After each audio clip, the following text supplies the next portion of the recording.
Hello everyone. Today I'd like to talk to you about potting soil or seedling mixes, or your transplanting mix. As if you've been watching my videos, you've seen that I've been obviously using some sort of potting mix. The potting mix that I've been using is actually a few years old, as well as it's mixed with a bunch of aged horse compost, which is what we have here on the farm. And you've seen my plants, and you've seen everything that I've grown, and you've seen what has done well and what hasn't done well. And for the most part, everything that I've planted in the soil relatively has done well. I'd say 98% of everything that I've grown has done well. And the 2% that haven't done well, or that have died off, or what have you, I can guarantee you wasn't because of the soil. It was user error. But anyway, there are a lot of mixes out there these days. For a seedling mix, to plant your seedlings, you don't want to have a big coarse potting soil mix. You don't want to have these sticks and little pieces of wood and mulch in it. You want to have a fairly fine mix with some perlite or vermiculite, something in there that helps with aeration. And also, you don't want to pack it too tight. For example, if you're someone who tends to have an issue with overwatering, I would probably put myself in that category a little bit, just slightly. You want to use a lot more porous mix, maybe with some more perlite in it, or maybe a mix that's not quite as fine. There are lots of commercial mixes out there. You have your Pro Mix, your Miracle Grow. Those are brand names. You also have some off-brand names, your big box store mixes. Up here you have Canadian Tire, your Home Depot, Walmart, etc. And some mixes are cheap, some are expensive. Is one better than the other?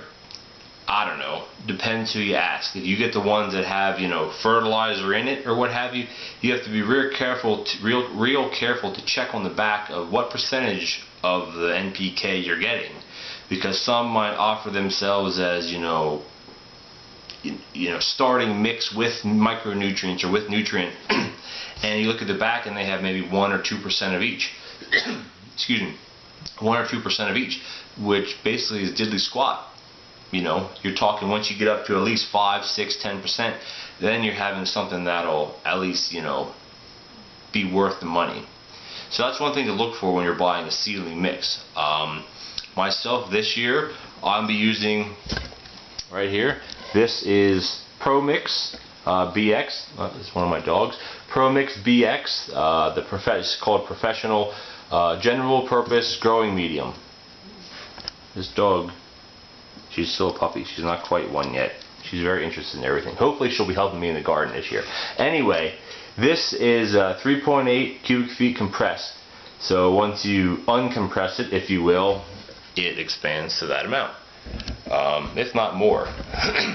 What I plan on doing this year for my main seedling crop is to use that.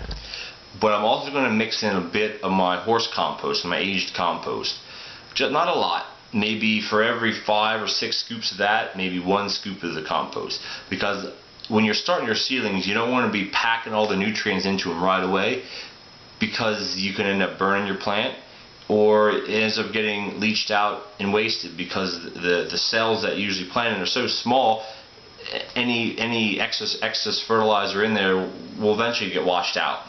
That's my opinion on it, which is why I'm not adding too much, just enough to kind of hopefully jumpstart the seedlings once they come up. Fertilization is a whole other topic I can cover some other time, or my thoughts on it.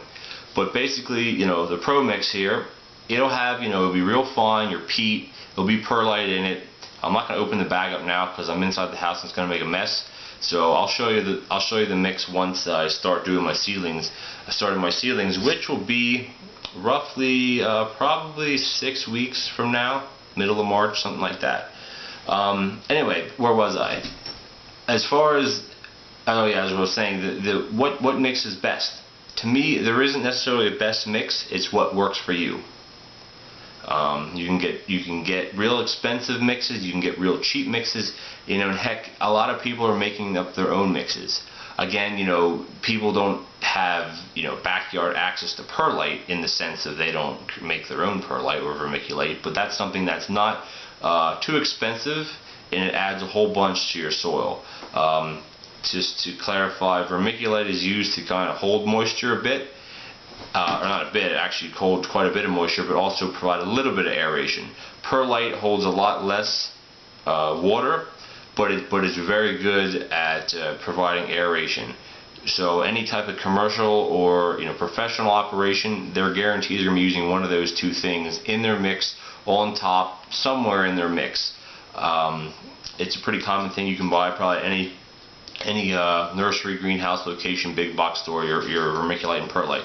But you can't add too much. You put too much vermiculite, it's going to hold too much water. Too much perlite, it's not going to hold enough water. Your mix isn't going to be strong enough to support your little plants, support the roots. Again, I think a lot of it is trial and error. I speak from only a little bit of experience using a Pro Mix product.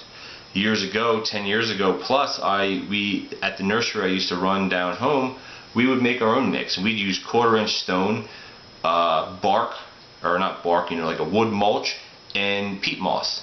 That's it. However, that was potting up shrubs and small trees, not seedlings. So the mix can be a lot coarser. Plus, again, a potting mix is different from a seedling mix.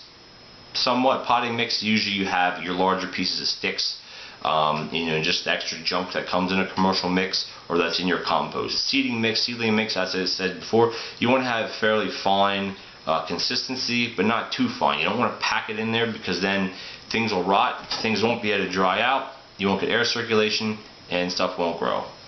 So anyway, that's my long, short version of potting soil. I think I kind of went in circles a bit and covered a lot. So if you have any questions or comments about what I said or about the Pro Mix product or Miracle Grow or just potting soil in general, leave a comment below. If I've said something that's kind of you don't believe or you don't go with, feel free to let me know. I'm learning through this experience just as a majority of everybody out there. And I think even seasoned gardeners, 5, 10 years, you still learn something new every year. And there's always room to improve. And once you've improved so much you can't improve anymore, then I think it's time to kind of give up what you're doing. But anyway, just to wrap up, I'll be using Pro Mix Premier Professional Mix I got from a local greenhouse. They don't necessarily sell it, but I talked to the manager, or the manager's daughter actually was the one that I spoke to on the phone, and they hooked me up with a pretty good deal on one bale. And that bale should be all the potting or all the starting mix I need. And if I need potting mix to pot up my transplants a few weeks, like tomatoes, eggplant, peppers, etc., when they need to be transplanted before they go out into the garden, I'll probably make up a bit of my own concoction because it's a little bit more forgiving. So yeah, that's it. Again, questions, comments, concerns, what have you, leave it in the boxes below or send me a private message. Thanks for watching.